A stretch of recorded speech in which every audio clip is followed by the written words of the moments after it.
part 3 of a 3-part series here on the One Very Ordinary Man channel. Maybe a little bit more ordinary today than usual. Anyway, we are doing a 3-part series, and part 1 was making the metal frames for these here tables right here. Part 2 was making the wood tops and trying to do some little experimentation with filling bug holes and ant holes and cracks and crevices and whatever in those tables. And now part 3 is going to be doing the epoxy pour on the tables. So please stay tuned and watch through this part 3 on the epoxy pour. Hopefully you'll learn something. I know I've kind of gone through some trials and tribulations learning how to do this, because not every channel that you watch on YouTube where they're pouring epoxy tells you really how difficult it can be sometimes. The old interweb is, you know, they can be sort of dishonest, right? It is not as easy as it appears, and it takes a lot more patience than it appears. Just pouring it on, yeah, it's not quite that simple, especially if you have wood that potentially has some anomalies in it, shall we say.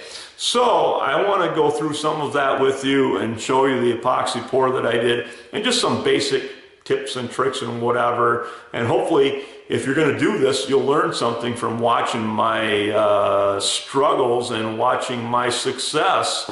And they did turn out really nice. They're not absolutely perfect, but the good thing is that I know exactly why they're not absolutely perfect in a couple spots, and I know how to fix it next time. So that's what I want to talk about through this video, and just show you my epoxy pour on these. And they turned out great. Yeah, here they are. So, and she loves them.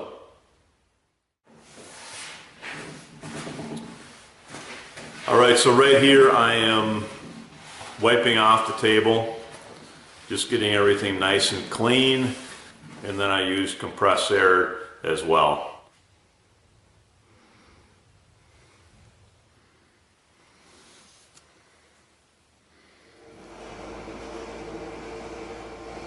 Now right here, I'm filling up 2 containers with epoxy, and the reason why I did this is because that's the 2 containers I had, and just to get the right amount to pour on, I had to mix kind of 2 batches at once.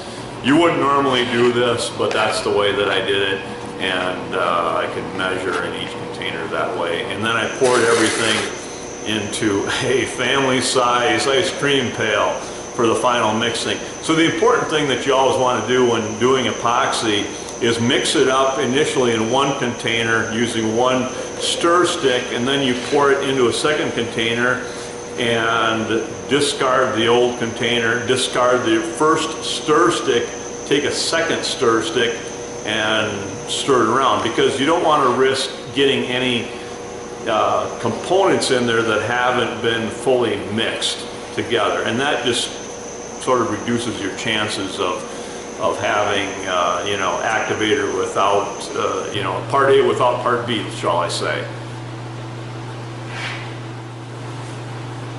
Right here you can see that I'm just pouring the epoxy on the table in somewhat of a circular fashion. There's nothing too scientific about this. I probably could have just poured a big glob in the center and it would have been fine. I'm going to use a slotted trowel to distribute the epoxy around. I saw this trick and thought this is a great way to do it, because you use a slotted trowel, you pick the slots that are appropriate, and that allows you to get a pretty nice even distribution.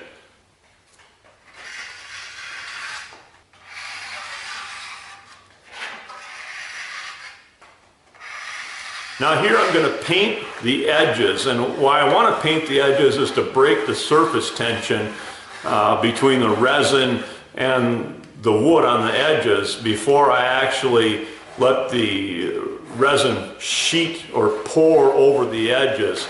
So we want to get that nice look where, you know, the tabletop is nice and smooth. It looks like it came up to the edges and just rounded off over the edge, and everything connected really nice. And so that's why I painted the edges with a paintbrush just to make sure we broke the surface tension on the edges there. So now you can finally see that I went over it with the slotted trowel again and just kind of let it sheet over the edge as I went.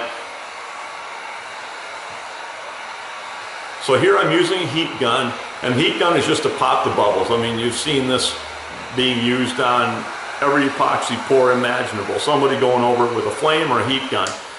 So the important thing about the heat gun and popping bubbles is that you won't have too many bubbles if you don't have bubbles being generated from the wood somehow. So if everything is sealed up perfectly nice when you get to this point, yeah, there will be a little bubble here and there in the resin, and you'll pop it and you'll be pretty much done.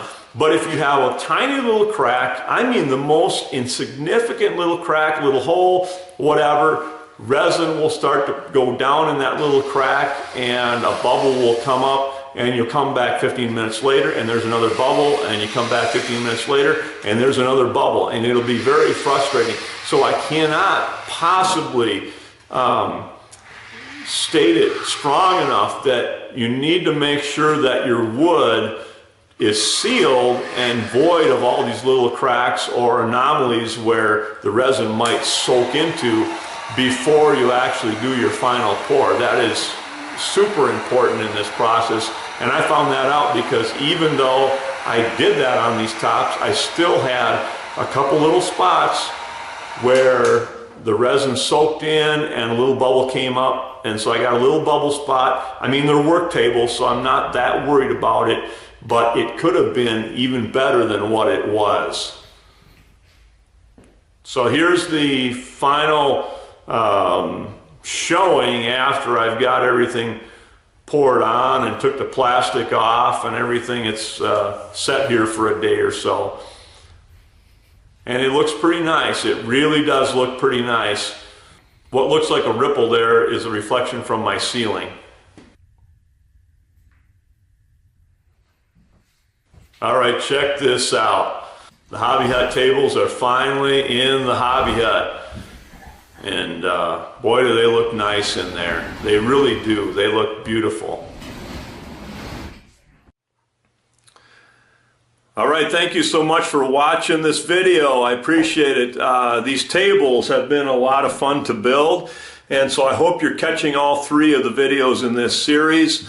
If not, links will be up here and in the description so you can catch the other two. In any case, I would appreciate your subscription and hope you do hit the like button. And, you know, if you're so inclined, comment, and if you got a question or whatever, that's perfectly fine. We're not such a big channel here. We can handle those, at least most of them. So we will see you around very soon on the next video. I look forward to doing more of these same types of things. I've got some other projects in the works with epoxy and so on that I hope will be interesting to you. So do stick around, and I thank you so much for watching. We'll see you around real soon.